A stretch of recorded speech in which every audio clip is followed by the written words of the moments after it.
Welcome to War Room Pandemic. It is Tuesday, 3 March, year of our Lord 2020. We are live here from the G News Broadcast Center in Midtown Manhattan. Been here for like the last 6-7 days to get the latest from the world's financial capital, New York City. And as we came on today, we're supposed to have Jason Trennert, who's one of the top Wall Street strategists, who's going to join us. But as you can imagine, this day has been explosive with world news. As we open the show today on the John Fredericks Radio Network, on America's Voice.news, transmitting all over the United States and the world. It's the streaming service for the Trump revolution. We're also on Salem Broadcasting throughout the nation, and FM 99.1, FM 103.9 in Chicago and suburban Chicago. We were going to have Jeff Trennert on here, joining Jack Maxey, my wingman, who runs the operations of the newsroom part of the pandemic site every day.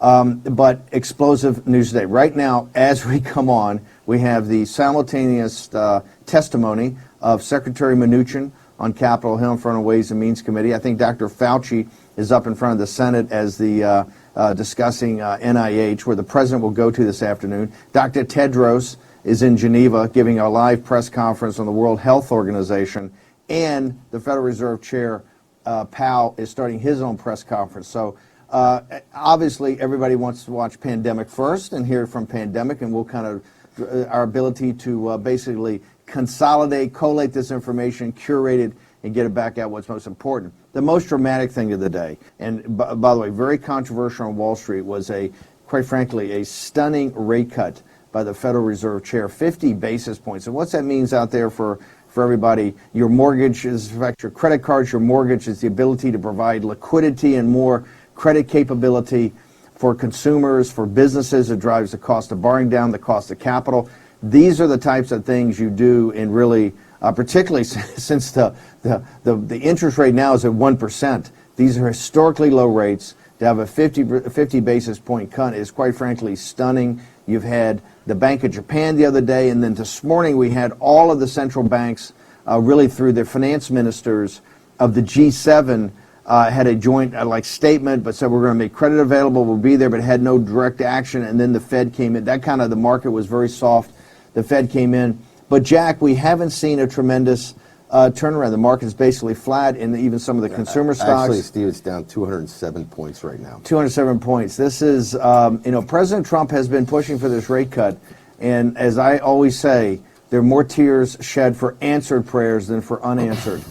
This is quite a dramatic moment today in the world's financial markets. Remember, on War Room Pandemic, the reason we started this show, 7-8 weeks ago in January, was to say, hey, there is something historic that's happened in China. It involves around this norovirus, this virus that's come out of China, but there's other things that are going to happen too. There's absolutely a massive economic issue dealing with China, and we're going to follow that. But then as it spreads throughout the world, we'll talk about all the perturbations it has and what's actually happening, because for more information, it gets back to what President Trump says. Nothing is inevitable, and people just got to keep their heads about them, but they're only going to keep their heads about them if they have total information. The dramatic nature of this cut was to basically calm financial markets throughout the world and say that, hey, basically the indispensable nation, the Federal Reserve, the full faith and credit of the United States, the lender of last resort, which has been the Fed, is in back of supporting the economy. One of the problems, my phone has been blowing up. Like I said, Jason Trennert, I told him as soon as this happened, I said, brother, stay at your desk. You'll have clients blowing you up if they see you on Pandemic. We're going to have Jason on tomorrow to give some perspective about this. But the reality is it's a highly risky move. On one level, it shows that we're going to fully support this, but it re-emphasizes the fact that this is not a financial crisis. This is totally different than 2008. In 2008, we literally had a meltdown because these sophisticated financial instruments, people really didn't know what they were doing. It was tied to the housing market in the United States, but it was really a financial crisis built upon these financial instruments that people really didn't have their arms around. And when these financial institutions like Bear Stearns and Lehman Brothers started to go bankrupt and started to implode, it affected the world's capital markets froze. There's where you needed the Fed. Here, it is quite different. Now, it's always a strength to see the Feds in there, but Jack, you've been around Wall Street And an interesting many, way many to years. look at it, I think, defines the difference so perfectly. In 2008, it was a liquidity problem. And today, it's a lack of supply problem. Yes, and even going to be some demand. I mean, you've been walking around New York for the last couple of days, and you see that's why people have got to get the information about the outbreak here and feel comfortable that they can continue on with their lives. What you have on the economic side, you have all the perturbations on the demand side of, the airlines not flying, the restaurants not being full, the hotels being canceled, the ski trips being canceled. That's perturbations of how this spreads, and people are uncertain about how to proceed. Then you have the more systemic problem in China, which have a massive supply problem. That supply problem is twofold. Number one, related to the pandemic, is because of medical supplies, because of masks, because of pharmaceuticals, and then more systemically, it's about the supply chain, and that's where it gets to be a supply problem, and that is not a liquidity problem. That's not really a balance sheet or something that a cut in interest rates. Think about your own lives right now. It's not really the problem with your credit cards or your capacity. It's going to be, hey, are we going to be fully employed in a couple of weeks here? What are people going to actually do? Now, listen, everything, as we said, is to make sure that nothing is inevitable here and you get the information. There's been no discussion about that whatsoever by anybody, but as you can tell, you can just feel around here. People run into the stores to buy everything, and you can even go around here in New York, as we've been, and the restaurants are, let's say this, not as full that you can get a good table, right? Tables are available. Reservations not needed. I want to go to, but this is what's so dramatic about this pandemic. At the same time, we have the chairman of the Federal Reserve, the Secretary of Treasury, the head of NIH, and the head of the World Health Organization all talking to official bodies at the same time to put information out. People want information out of it. The President of the United States, who I think is taking a more proactive role in this every day, President Trump is going to go to NIH out to Bethesda this afternoon for a personal briefing. He's also scheduled to go down to CDC, I think, in Atlanta on Friday, and as you know, CDC is what we call the pro. They and the Army group up at Fort Detrick are the pros from Dover. I want to go to the World Health Organization first. World Health Organization, Dr. Tedros, and we're not a fan of Dr. Tedros. We have not been a fan of Dr. Tedros from the beginning. We think he's been very slow off the mark. He's getting, I think, a lot of happy talk. He's basically kowtowed to the CCP on many occasions. They still have not identified this as a pandemic. Yet today, he said that we are in uncharted territory, and we've never seen a respiratory pathogen like the COVID-19, or what they're calling it.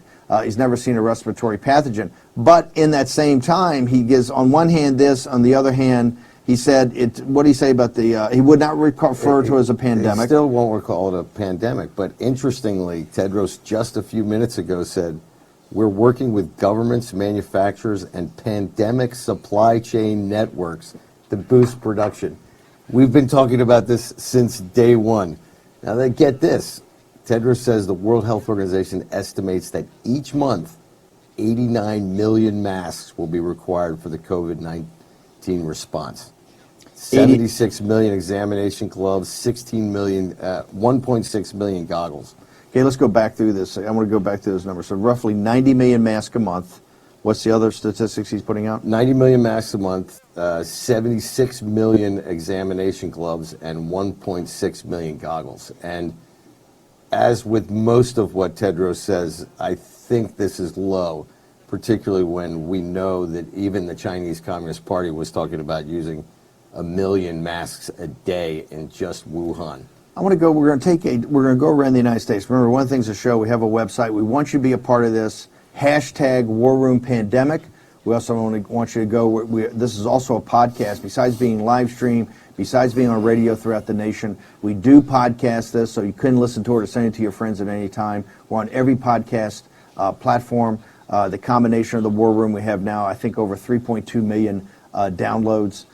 One of the top shows in this area, and we want to provide more information. We've got a website. We're updating the website. We're going to have better and more information out there for your own individual use, also so you know what's going on around the nation. We also want to hear you to be part of this community. Just don't download the podcast. Give us a review. We want your reviews. We want your comments. We want your observations. In addition, we want to make sure that hashtag War Room Pandemic that you're all over us. You know, Secretary Mnuchin did say that, hey, they can't really get their hands on it today, but he's going to be coming out in numbers. He does think that the previous forecast the administration gave on growth in 2020, I think the growth target was between 2 and 2.5.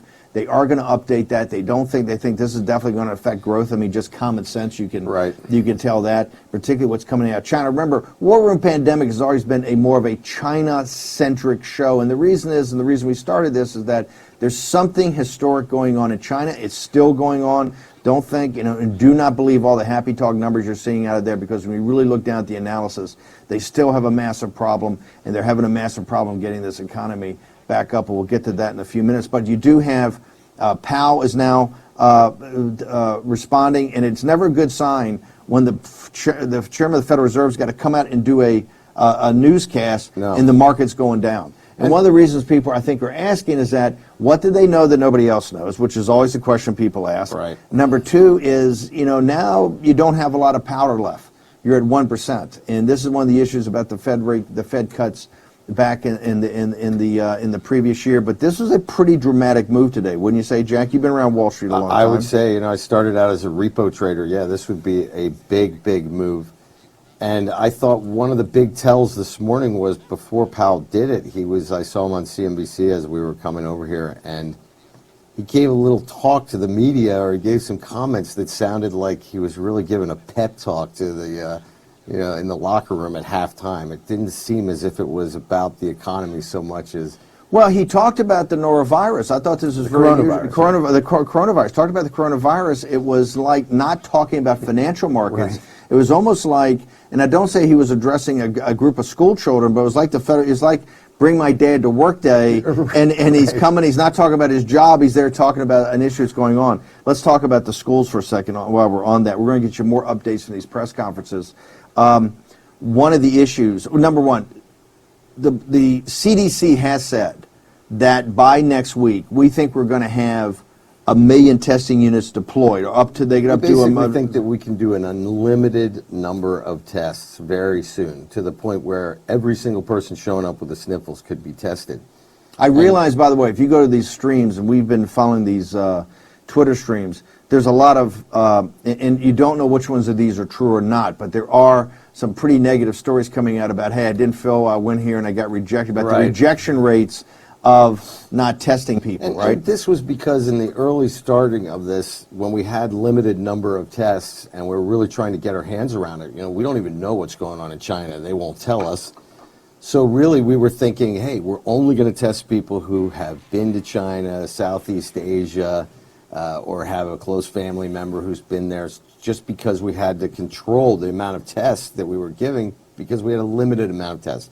Now, with the things that have changed in the Pacific Northwest, we have 6 people who have now died.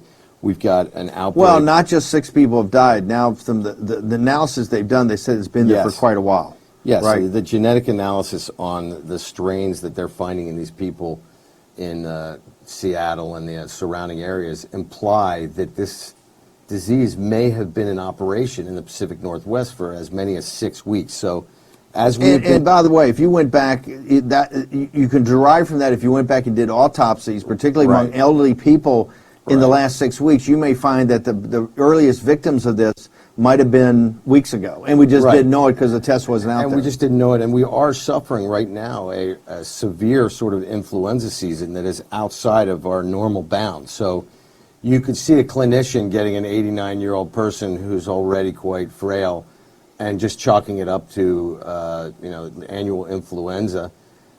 And I'm guessing that probably they're going to go back and start testing some people, and we may even find that there were other people that passed away because of this disease. And one of the things that I think it's really important to talk to people about is that we just have to mentally prepare ourselves to see that as we expand the testing, the numbers are going to go up, right? Yesterday we had this, 50, I think, a very important point. 50, and today we have 110. Yeah. So the numbers are going to go up because this testing, particularly as you fully deploy the testing, every nation that's done this, whether it's South Korea, Italy, as you've gotten more test kits out in China, hey, the Chinese number we think is far above what the official number is. Absolutely. But as you've expanded out the ability to test, remember, that in and of itself should not disturb people. What we want to do is get our arms around what is actually the scale of this thing, right? And actually, I think by doing that and actually finding out, the mild symptoms of it, I think it then would draw. It was the denominator gets larger, right? The mortality rate, I think, will become more. It won't be in a 2 to 4% where Right. people are saying, "Hey, this thing could be the most lethal thing that ever hit us." It could get down to be actually more logical, around 1% or maybe even below 1%. Because right now at the 2%, it's 20 times more lethal And you than have to influenza. remember, when, let's say, Italy's testing 30,000 people, right? They're testing the people who are old and are already not feeling well because of it, right? They're the ones who are likely to come in for a test. One of the things that we should prepare everybody for, especially when you look at our first-tier allies like South Korea and Japan and Italy. Now, France just closed 50 secondary, elementary, secondary schools. They're planning on potentially closing many, many more. And the reason for this is that they believe, now we're really still trying to understand how this thing spreads. You had Tedros, he's like, I've never seen anything like this. Yeah. One of the things that we believe is that small children will get almost no symptoms, but then Junior will end up being like a super spreader out in the environment. So this is one of the reasons, out of caution, Japan shut every single school in the country. And they're talking about maybe closing down their universities as well. So these are things that we've got to be ready for. Well, let's talk about this already today. Let's go back from the Right. Pacific Northwest back to the metropolitan area of New York and others. I just heard that New Jersey is now discussing, talking about doing teleschooling. Right. There may be, so the people are looking at alternatives. It's clearly no one wants to shut Westchester down. County in New York, we heard this morning, is maybe closed a few schools. They're talking about closing a school up in Rhode Island, but I think a couple these are of gonna be- private Jewish academies here in New York may have closed at least for a day or two to get their hands around this. And what you're going to see is these are rational decisions. These are not decisions that are based upon somebody trying to create panic. And as we've said many times, things like school closing a theater, they closed a mall yesterday in Houston. Okay, and these are decisions that are being made by the local health officials because they are the responsible ones. So remember, in our system too, the local health Absolutely, officials yes. have tremendous power here, right? It's it's basically their call. I mean, it's very tough to even override them from a federal. You can, but it's very tough to override them from a federal basis. The local people on the ground, the local thing, have a lot of decision-making authority here, and they're always going to err. I think they're always going to err to mitigate risk until you have perfect information on this thing. Is to maybe overcompensate. We're going to have him back on. I think it was Gordon from the New England Institute of Complex Systems on one of the very first shows. We're at episode 30 now. This is 6-7 weeks ago. He said the very first shows, you want to take more dramatic action early on in situations like this where you have complex systems, so you don't have to take draconian actions. Absolutely. What we want to avoid is obviously what happened let's go back to Wuhan. In Wuhan, here's what happened. Local officials, local doctors, local people knew that they had some sort of problem, some sort of SARS-like problem sometime in December. And the officials, this is Wuhan, what Wuhan looks like today, which is a city the size of New York, and it is virtually a ghost town still, although they're trying to get people to come out and go back to work. It's still raging in Wuhan, is that they suppressed the information, right? They suppressed the information, and what happened, you've had a biblical plague, essentially, that is expanded throughout the world and put the rest of the world, I think, is up to like 70 nations right now. And this is the problem. This is why you want to get ahead of this. There's going to be a lot of discussion, I'm sure, in your community and other communities going forward. In Florida, DeSantis declared a state of emergency. This is a logical thing that you want people to do. It's not to get folks worked up. What is to do is to get ahead of the curve. And I think this is very important. Remember, what you don't want, perfect information is always much better than imperfect, even if it's scary. One of the issues we had in China, one of the issues we've had throughout the world is the CCP, as I continue to hammer, lied to us, lied to everybody about this, covered this up. This was very much like the original part of Chernobyl. That's why Dr. Thayer, who we had on one of the first shows, said this is a biological Chernobyl, that they hid the information, and in hiding the information, They made it much worse for their own citizens, and they made it much worse to control this. They had to go to the most radical aspect of this when there's no vaccine, and there won't be vaccine for at least a year coming out of the president's cabinet room meeting yesterday for a year, is that they had to go in Wuhan to basically quarantine in Hubei province, something the size of France, 80 million people. Yeah. And when I said and quarantine in Wuhan, as we did the checkings, was literally everything shut down. They're going to go door to door. Okay, we're going to take a short commercial break here. We got so much information to go through. There are live press conferences going on right now. We're going to get an update on this over the break and come back to you. It's hashtag War Room Pandemic. Jack Maxey, myself, we're here in New York City, the world's capital markets. We had a bunch of guests lined up, and because the market melted down, and then the Fed did a historic cut. I think, on a percentage basis, one of the biggest cuts the Fed's ever done in its history. So it's a hugely dramatic day. The global financial markets are on fire. We're going to give an update on Dow that. is down 514 points. Yeah, right this now, is not just a. so This is this is the way that you don't spread confidence. So we're going to get into all this when we return on War Room Pandemic. Jack Maxey, Stephen K. Bannon, back in a moment. War Room Pandemic with Stephen K. Bannon. The epidemic is a demon, and we cannot let this demon hide. War Room Pandemic. Here's your host, Stephen K. Bannon. Welcome back to War Room Pandemic. This is episode 30. It is Tuesday, the 3rd of March, year of our Lord 2020. This was supposed to be Super Tuesday. It is Super Tuesday. The voting's going on throughout the country in the Democratic primary. But I got to tell you, it's Super Tuesday for news about this global pandemic. This is episode 30. John Fredericks Radio Network, Salem broadcast throughout the nation, America's Voice, the streaming service of the Trump movement. I want to thank all the guys there in Denver for doing everything they do to help us. Also, FM 99.1 and FM 103.9 in Chicago in the city of Broad Shoulders.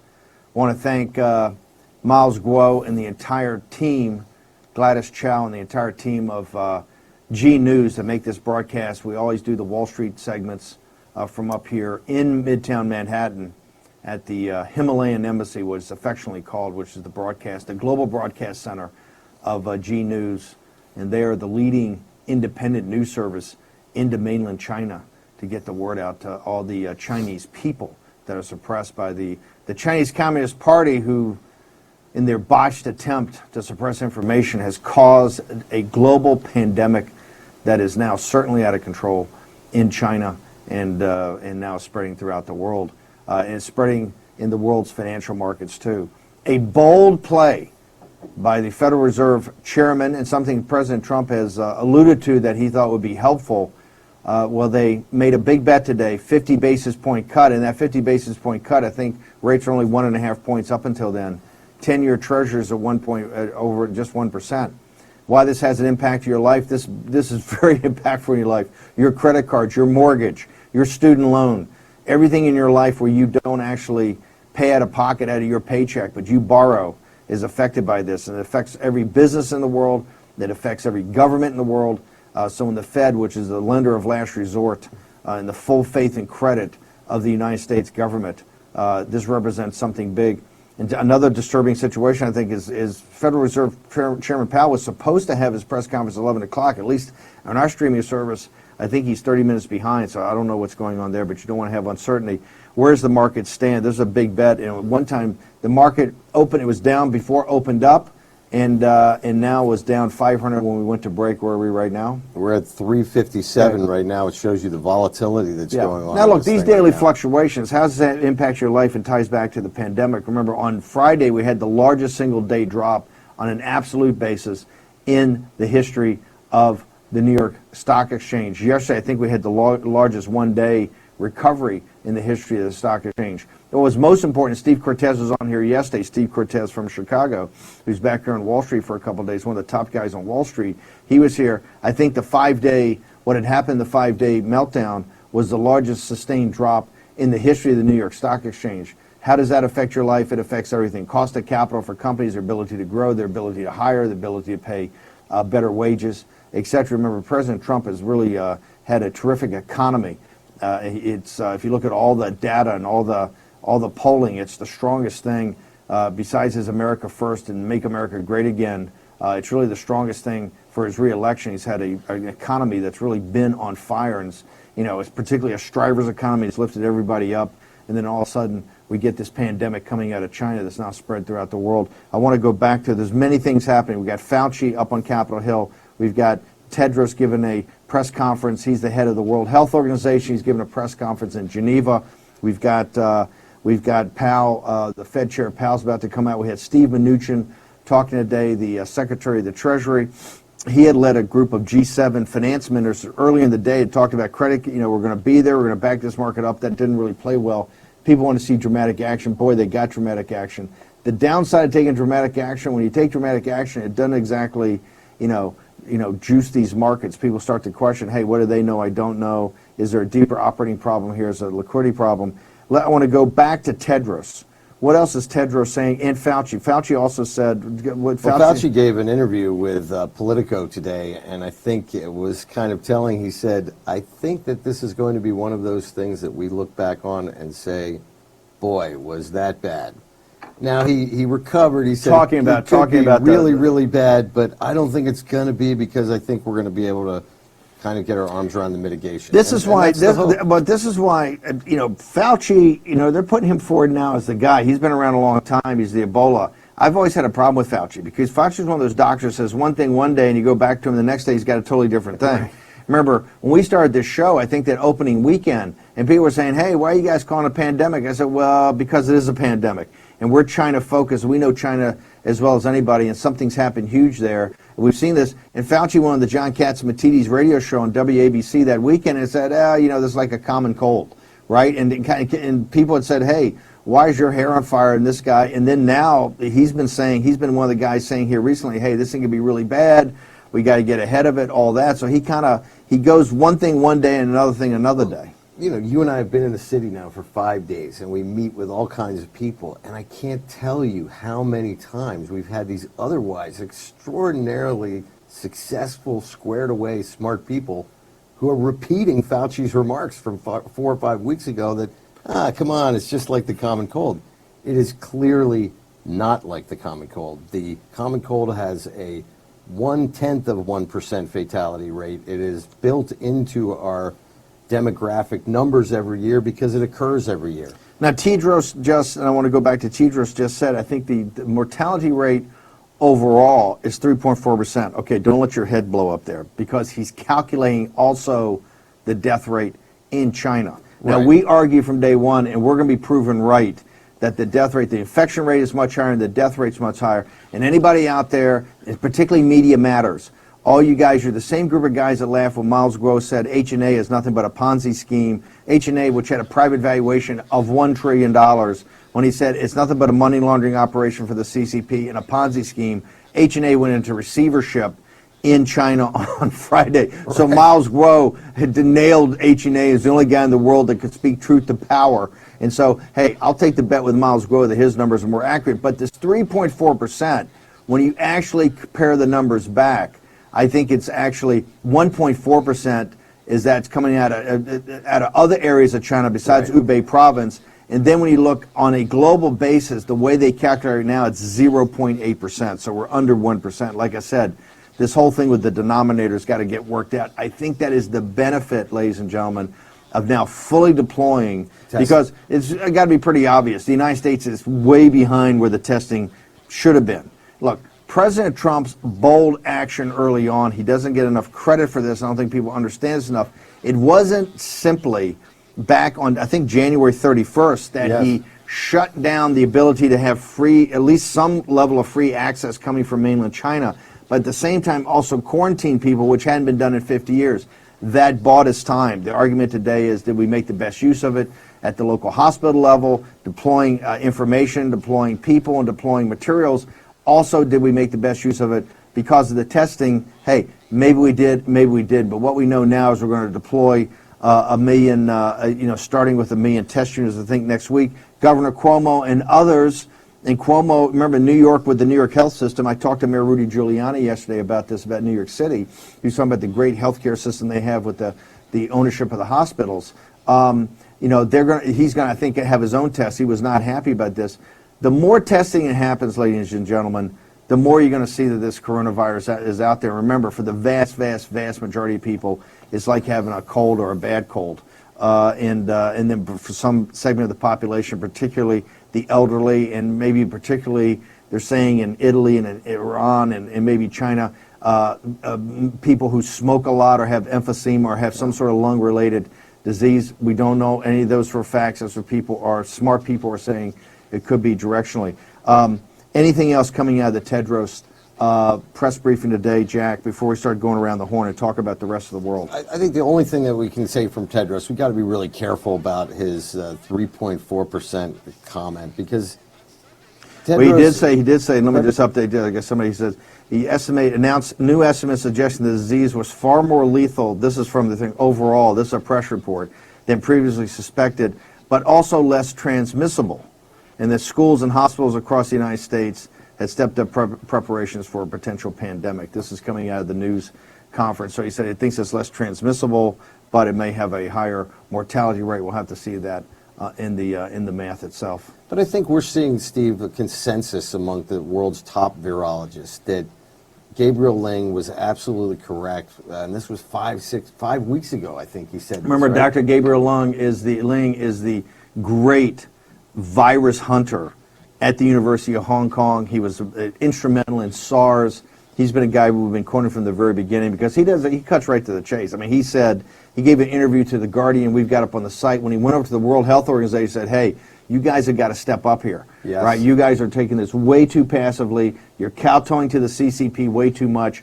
And he told The Guardian, and this was the thing that I think really when we go back to the event horizon shook people up, he said, hey, 60 to 80% of the world's population could get this, because it's going to be a type of influenza. Now, most of that's going to be like a common cold, but for some people it's going to be more than a common cold. But he also did the modeling very early on to say the CCP numbers are not accurate, they're low, and that this thing is going to double every 6.2 days, and it's not going to run its course. He didn't think at that time until early to mid-May. Yes. And if you did the math off of his, over 1 billion people could have this. Right, by May 1st, well over 1 billion people would be infected. And this does not seem out of line with what we're talking about.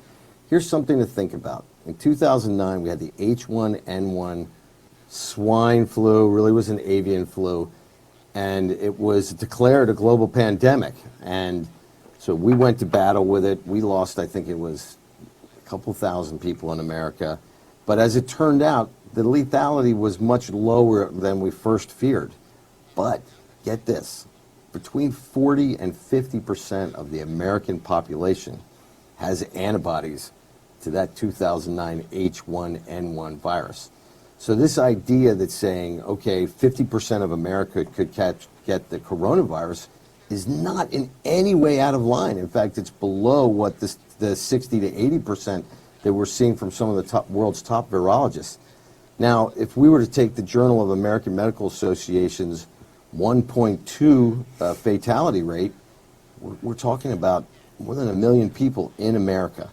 And this doesn't mean that it's going to drop like, your healthy high school student. But we got to take extra care, and I think this is why I really admire the Japanese. They're so family-oriented. And they took an approach right out of the box to decide we're going to try and protect our most vulnerable people. So they closed all the schools, and it's not because the kids are necessarily vulnerable. Moms out there, don't start freaking out. It's not your 5-year-old. It's your 85-year-old that we got to be worried about. So these are rational measures, and I think that we just have to emotionally get ourselves ready. As we see today, there's only 100 cases, I think, officially in 15 states. That obviously is going to increase over time. But for right now, and I think in hindsight, or that looks at that the ability to stop the flow of this, and people are arguing right now. I know the government's looking at this. Do you stop the flow of people coming in from Italy? Do you stop the flow of people coming in from South Korea? We've already done it with Iran. Let's go around the world. We're going to run out of time here. I want to make sure we get as much update as possible. People should also understand, right now, I think at many of the school levels throughout the nation, they're having these discussions about exactly what to do with the schools. They've looked at South Korea. They've looked at Japan. Obviously, they looked at China, where people have actually, done pretty dramatic things in the schools. And I think all the school districts and the Department of Education at the state level are going through a whole range of alternatives what they're thinking about. And people should obviously, go online and start to check out all the different things that are happening. Let's go throughout the world. I know in France, particularly about the school system, a big update in France today. Yeah, they closed 50 schools, and they're talking about maybe closing more. And again, people, this is not because there's some panic.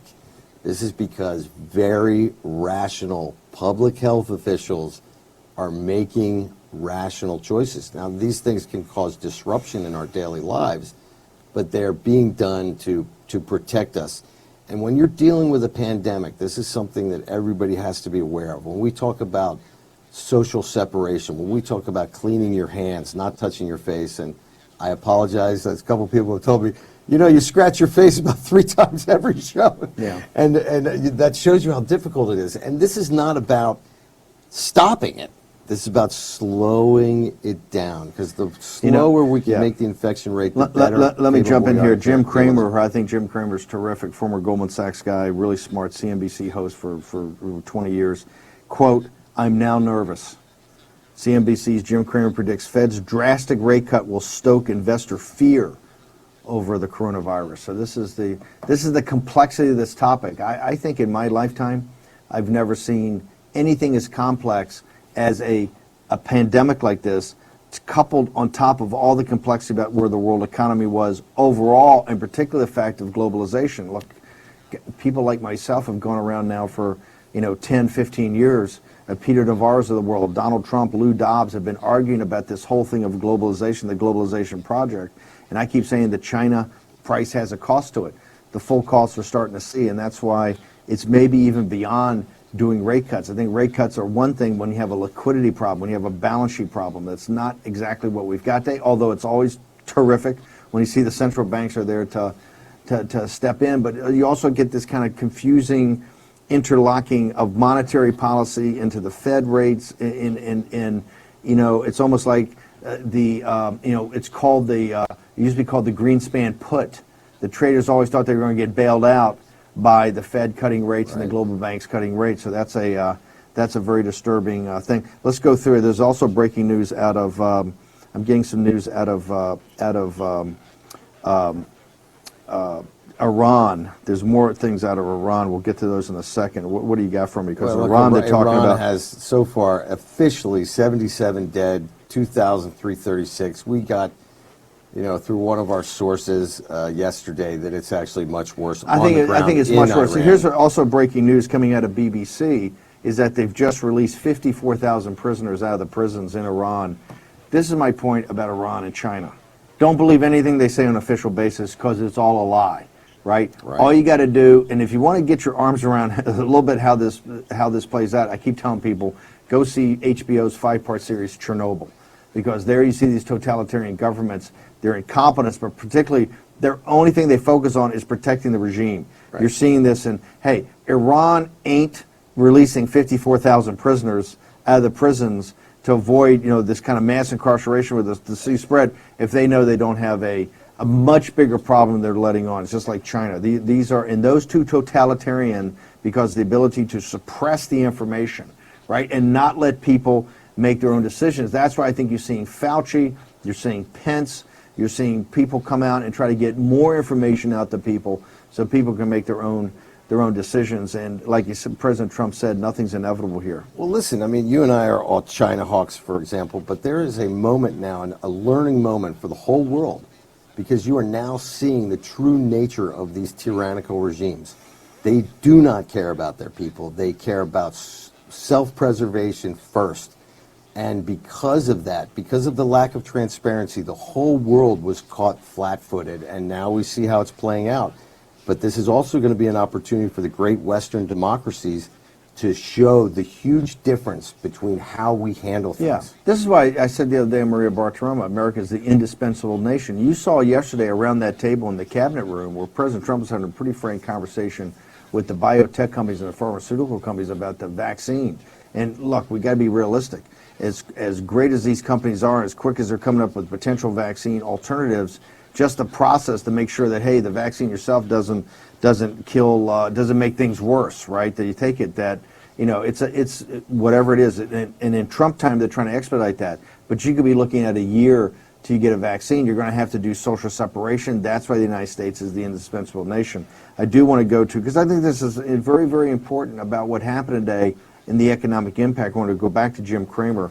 Jim Cramer, I want to quote from here, said that the Federal Reserve's emergency interest rate cut makes him more concerned about the possible economic risk from the coronavirus. I'm now nervous. I'm more nervous than I was before, Cramer said on Squawk on the Street.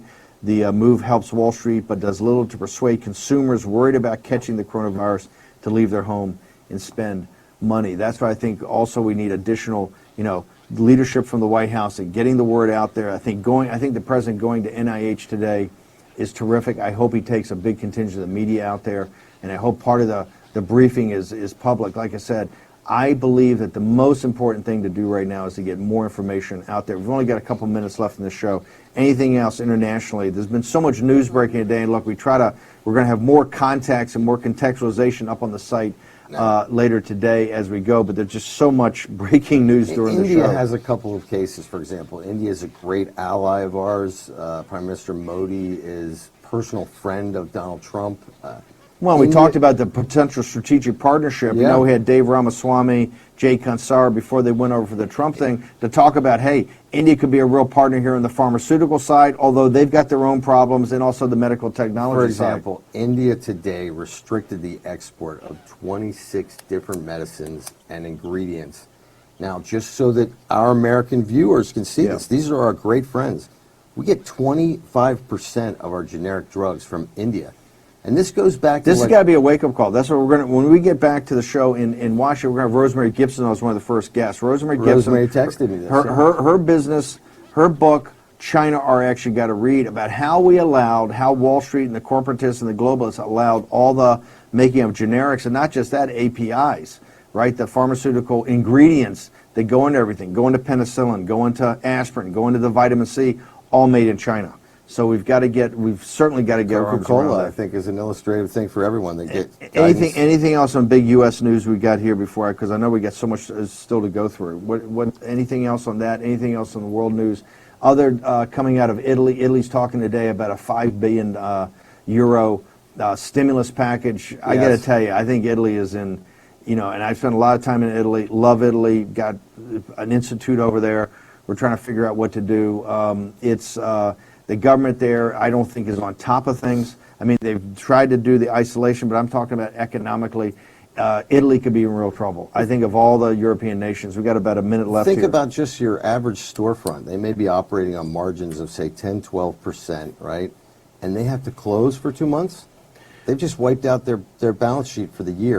Okay. We got to jump. I got to give a couple of talks here today on the coronavirus up here on Wall Street to talk to people. We're going to hopefully be back in Washington where we can have callers and guests and other things besides the Wall Street crowd. Hashtag War Room Pandemic. We want to hear your observations, hook us news, all that. It's Jax Maxey, Stephen K. Bannon, episode 30. I want to thank everybody at G News that made the last 5 or 6 days ability even to broadcast on Saturday. They've been terrific. I want to thank Gladys Chow and the entire production team here.